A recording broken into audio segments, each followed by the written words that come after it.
Hi friends, ഇന്ന് പെട്ടെന്ന് നിങ്ങളോട് ഒരു വാക്ക് പറയാൻ എൻ്റെ മനസ്സിൽ വന്നത്, 20 വയസ്സ് വരെ നമുക്ക് യാതൊരു പ്രശ്നങ്ങളും ഇല്ലാതെ ജീവിക്കാൻ സാധിക്കും. 20 വയസ്സ് വരെ നമുക്ക് ആരോഗ്യവാനായിട്ട് ജീവിക്കാൻ സാധിക്കും.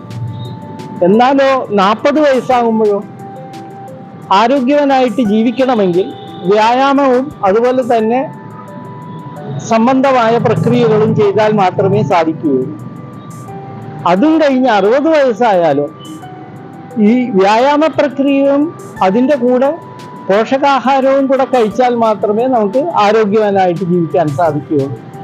ഇതും കഴിഞ്ഞ് 80 വയസ്സായാലോ നമ്മൾ വ്യായാമവും പോഷകാഹാരവും അതുപോലെ തന്നെ നല്ല ഉറക്കവും എടുത്താൽ മാത്രമേ നമുക്ക് മുമ്പോട്ട് പോകാൻ സാധിക്കുകയുള്ളൂ. ദൈവം തന്ന ഈ ജീവിതത്തെ ഫലപ്രദമായിട്ട് മുമ്പോട്ട് നയിക്കുക. Thank you very much.